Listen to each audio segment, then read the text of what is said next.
Let's start with the third chapter today of class 11, classification of elements and periodicity in properties. Right, when we're looking at this particular chapter, this is one chapter in which we are going to study the entire properties of elements, the history, how the elements they were arranged, and the scientists who helped to arrange these elements in a tabular form. Right. Now basically what happened was, initially when very few elements they were discovered, then it was very easy to remember them. But later on, as more and more elements they were discovered, the need was felt to arrange those elements in such a manner such that we could make the, you can say, the study of the elements very easier for us. Okay, or in other words, we could study the properties of elements effortlessly. Okay, so this was the main objective, to line up all the elements in one particular arrangement, and the scientist who first felt the need, his name was Huxley. Huxley was the first scientist who thought or who brought up that the elements they should be arranged in such a manner so that their properties they can be studied effortlessly. Okay, slowly and slowly, then when more and more elements were coming in and the scientists they were trying to find out the method as to how to arrange these elements, there was one formulation which was given, which was known as the periodic table. Okay, now what do we understand by periodic table? Periodic table, it is the arrangement of elements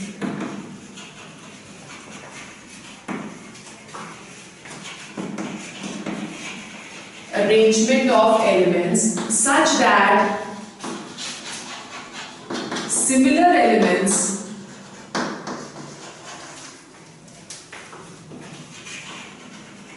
are placed together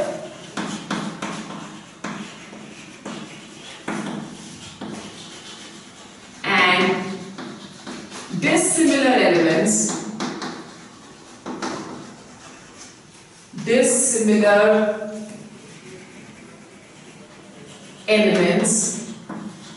were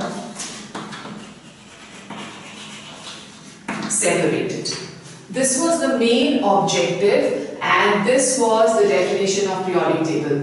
Various experimentation was done, or various theories were given with respect to the fact that how the elements should be arranged pertaining to which particular property of the elements, right? So after the Dalton's atomic theory, when Dalton gave his atomic theory, atomic masses were considered. Atomic masses were considered to arrange the elements in one fixed, or you can say one disciplinary manner. Okay. Now arrangement of this, when we are talking of, we are going to start the chapter with the historical development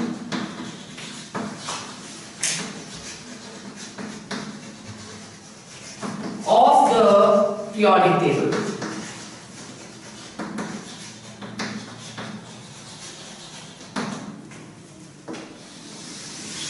Historical development of the periodic table, right? Now initially, as I just told you, very few elements were known. Therefore, the first scientist who tried to arrange these elements, his name was Daubeney, and he gave his law of triads. Triads over here means arranging the elements in group of threes.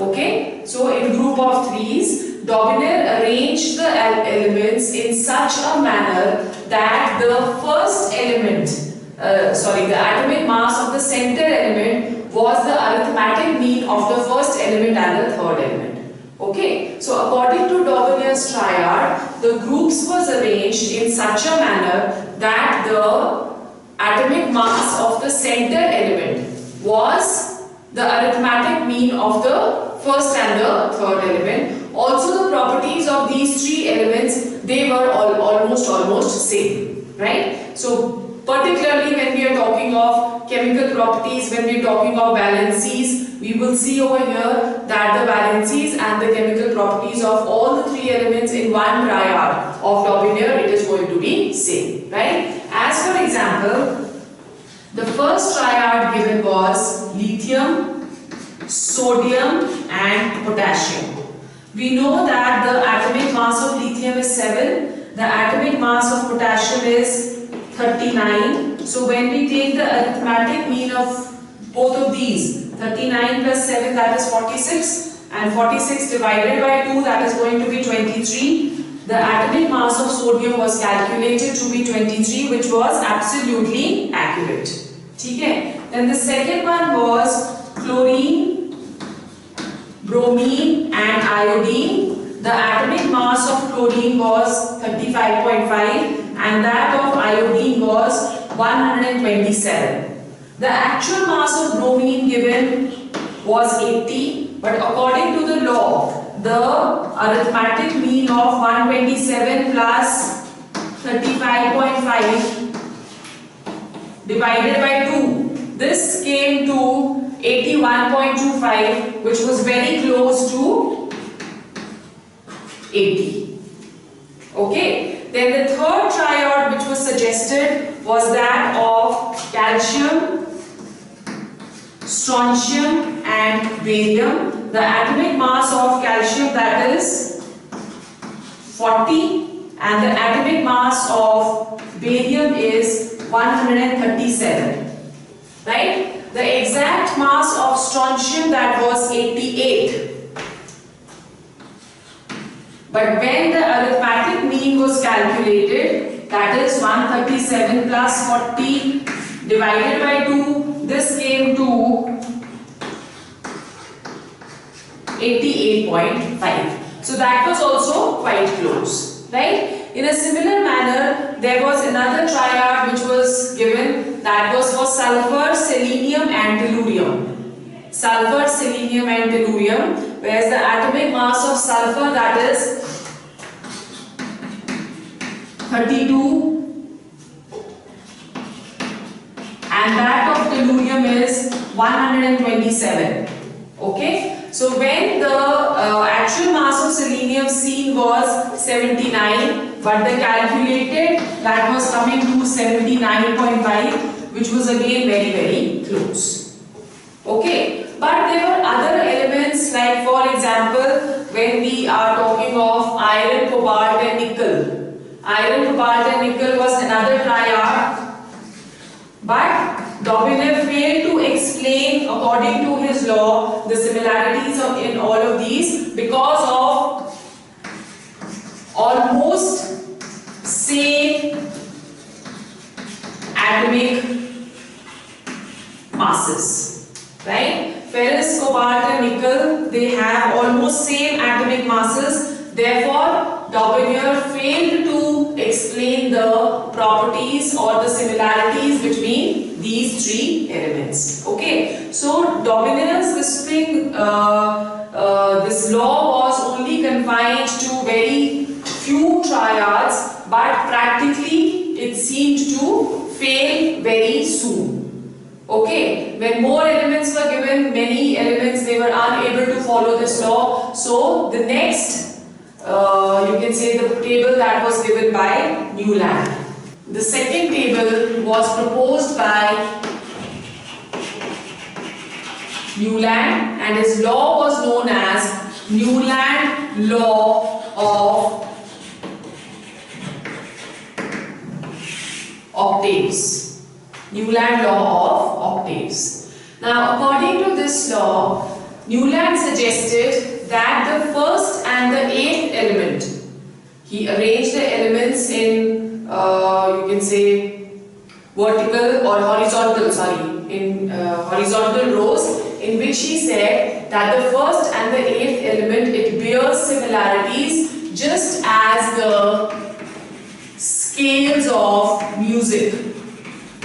When we are talking of scales of music, so we have sa, re, ga, ma, pa, dha, ni, right? and the 8th element then again comes to Sa. So just like the notes of music, he suggested that the elements should be arranged in such manner that the first element and the 8th element should bear similarities in their properties. Okay, so Newlands Law of Octaves, it was given as what? Like when we're talking of the first one, we have hydrogen. Okay, and then after hydrogen he placed lithium, beryllium, boron, carbon, nitrogen, oxygen. Okay, and then after that fluorine. So we have, this is the first element, first, second, third, fourth, fifth, sixth, seventh, and the 8th element has similarities to the first one. Right? In a similar manner, we have sodium, magnesium, aluminium, silicon, phosphorus, sulfur, and then chlorine. Right? And then after chlorine came potassium and calcium. The law only could be explained over here for lighter elements like alkali metals and alkaline earth metals, and also certain non-metals which had less masses. But when the atomic masses increased, that is for heavy metals, this law was given a blow. Like it could not explain, he placed chromium over here, which had no similarities with aluminium.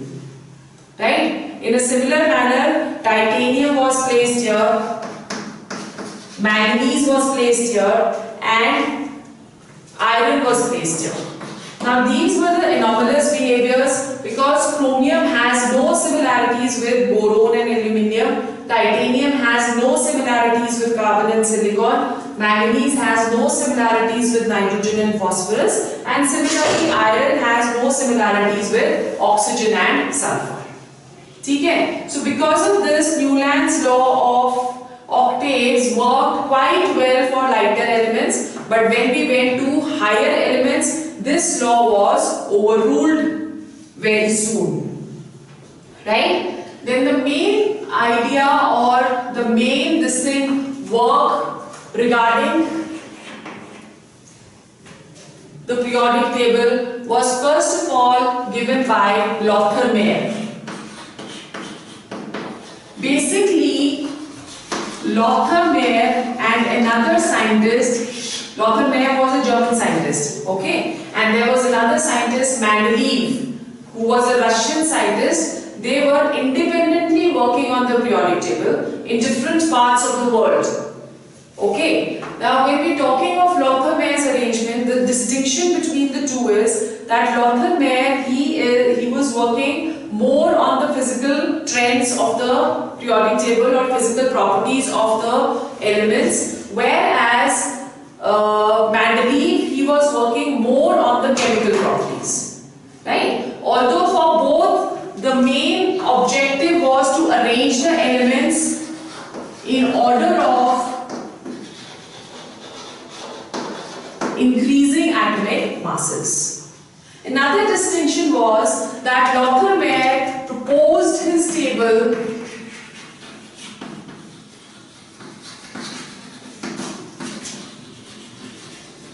graphically.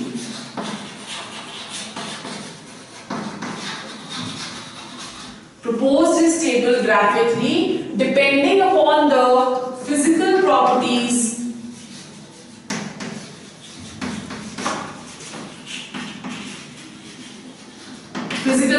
of elements. Like for example, he calculated the atomic volumes of various elements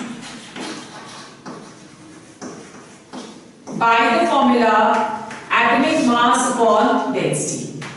Right? So depending upon this, he gave a graphical representation to us, plotting the graph between atomic volume of the elements with that of the atomic masses.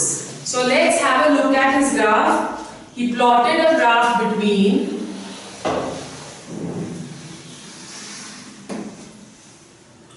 atomic volumes and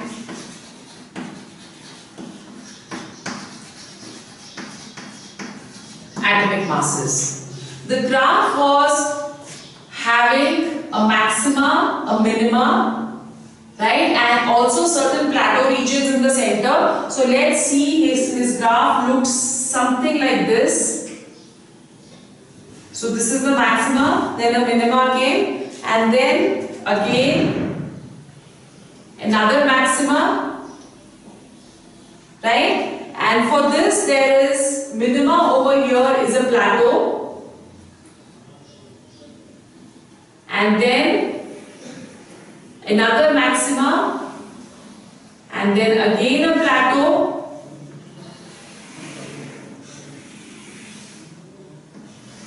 and other maxima, right? So what were the elements which were placed at the maximum peaks which we can see over here? The first element which was placed over here, this was iodine, okay, and then was the peaks were all occupied by the alkali metals, sodium, potassium, rubidium and cesium, okay, and then we had at these points, this is aluminium, this point was carbon, and in the plateau which we can see first were the heavy metals like vanadium and cobalt, okay, and then was alkaline earth metals which were present at the descending peak, okay. So this is magnesium over here, calcium over here, and in a similar manner we have selenium. Then the plateau will again contain the heavy metals like niobium, molybdenum and zirconium, right? And then we have tellurium over here and cesium there, and then we had barium over here, strontium over here, okay, and then over here was lanthanum. Now what did this arrangement suggest? He suggested that all the elements which are at similar positions in the graph, they had similar properties. Like for example, when we are talking of the alkali metals, sodium is at the peak, then after that potassium is at the peak, rubidium is at the peak, and cesium is also at the peak.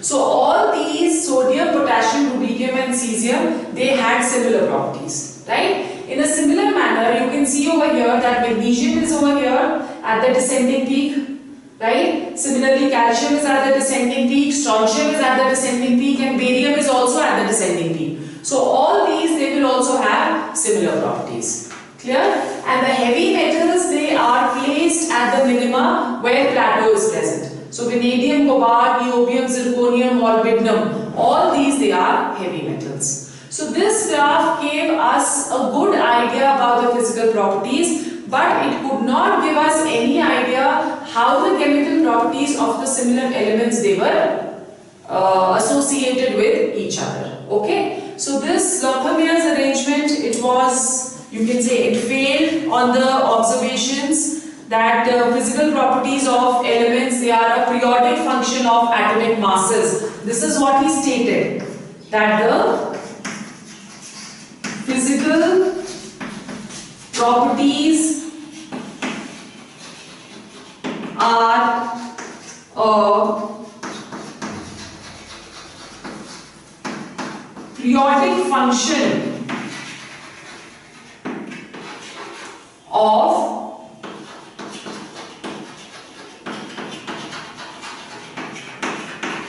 atomic masses, right? This was the statement which was given by Permias. To give it a better form in which we can easily understand what? We can easily understand all the properties. The next tabular form of this arrangement, the same idea which was used to give us the tabular form, that was given by Mendeleev. In fact, we are going to study two different periodic tables of Mendeleev. Today we will study the original table which he had given, and then after that there were certain modernizations done on the Mendeleev's table, and then we have another table which is known as the modern Mendeleev's table, which we will do tomorrow. Okay, so let's go on to Mendeleev's original periodic table.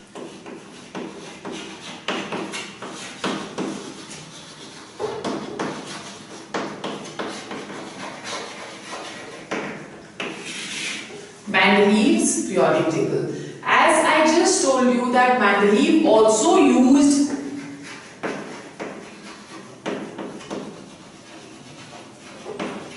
atomic masses, right? And he said that the chemical properties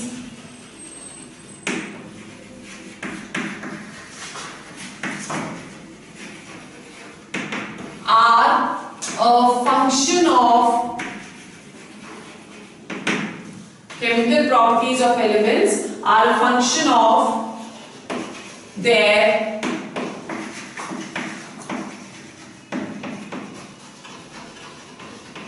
atomic masses.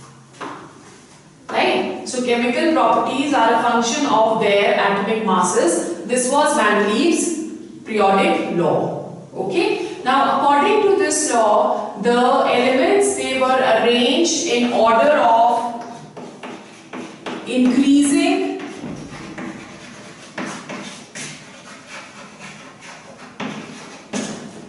atomic masses. Okay? Now his law was proposed in the form of a, as I just told you, it was proposed in the form of a table.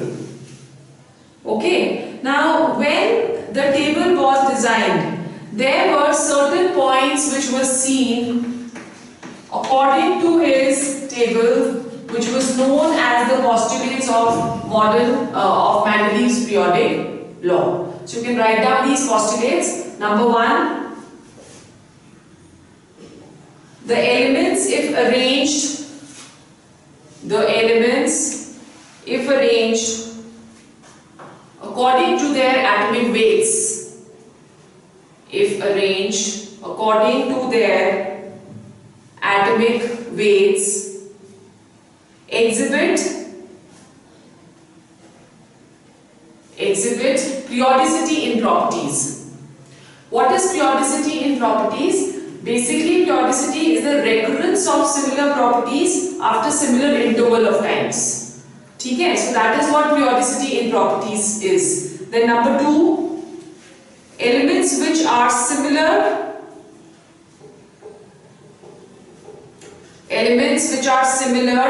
with respect to their chemical properties,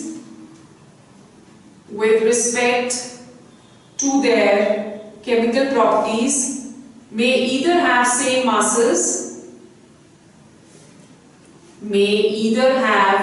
same masses, like iron, cobalt or nickel, or the masses may increase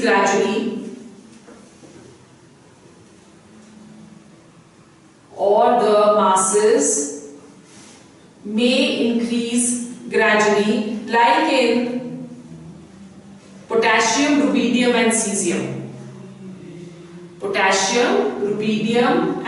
cesium. Number three, the arrangement of elements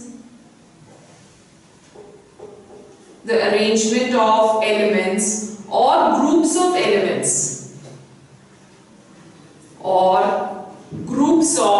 elements in order of their atomic weights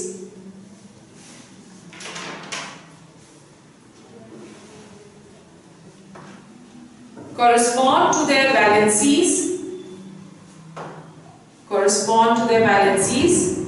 as well as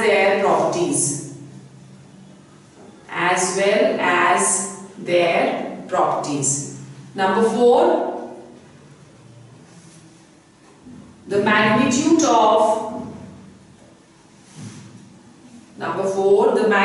of atomic weights. Then number five,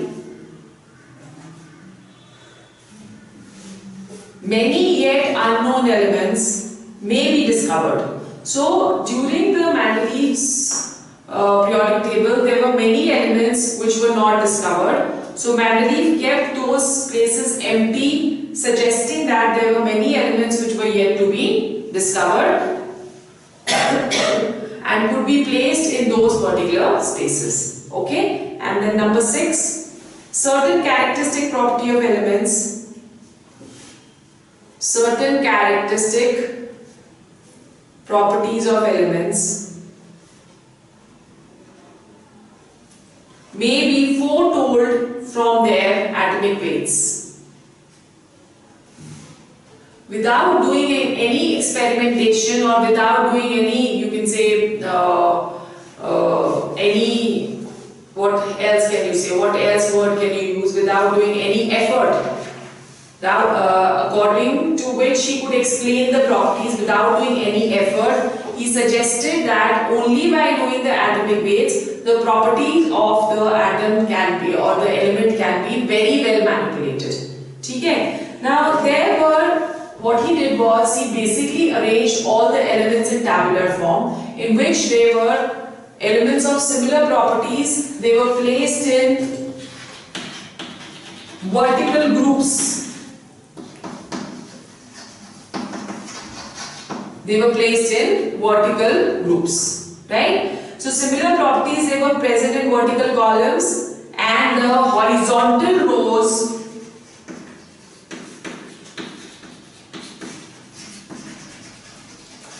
they were known as periods. Horizontal rows were known as periods, right? So basically he laid emphasis on the fact that all elements with similar properties, they should be placed in similar groups, and all those with dissimilar properties, they should be placed in different groups. This was the main objective of the table. Okay. Then there was another very important thing over here, was that he was so confident about his table that he kept certain empty spaces for unknown elements which were not discovered. For example, he kept places for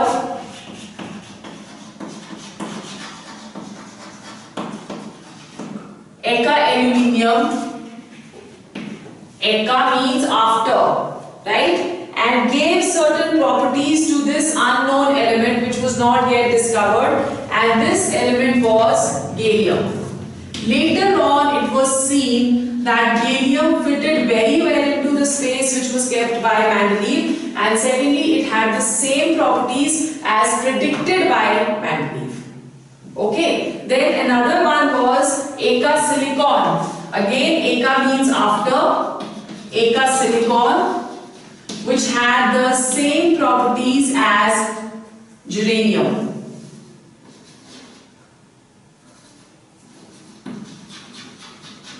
Which had the same properties of germanium, right? So these, germanium. So these were places which were kept empty by Mendeleev, and the elements gallium and germanium, they were discovered much later, but they had similar properties as predicted by Mendeleev. Okay, and then elements, the original periodic table which was given over here, that consisted of 8 columns.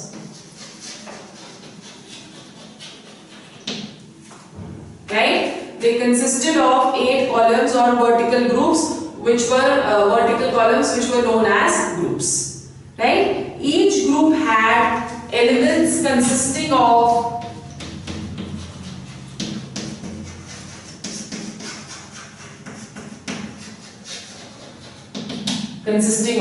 similar properties.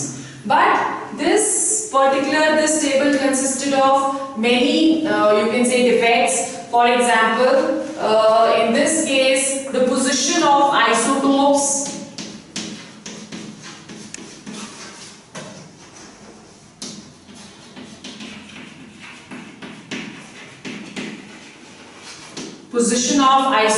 it was not explained properly where to place the isotopes, and then anomalous pairs were kept together. This we will discuss in detail in our next section when we are going to do the limitations of Mendeleev's periodic table. Anomalous pairs. Anomalous pairs means that the elements having difference in properties, they were kept together, right? Whereas there were certain pairs which have similar properties, they were kept separately. Then it also could not explain the position of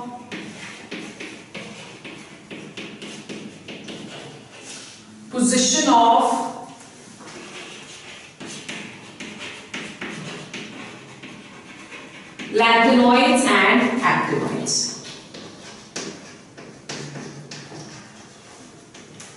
Okay, so today we are going to do only till here. At the end of this, the periodic table of Mendeleev, that is shown as coming up, right? So the Mendeleev's periodic table, the original periodic table looks something like this.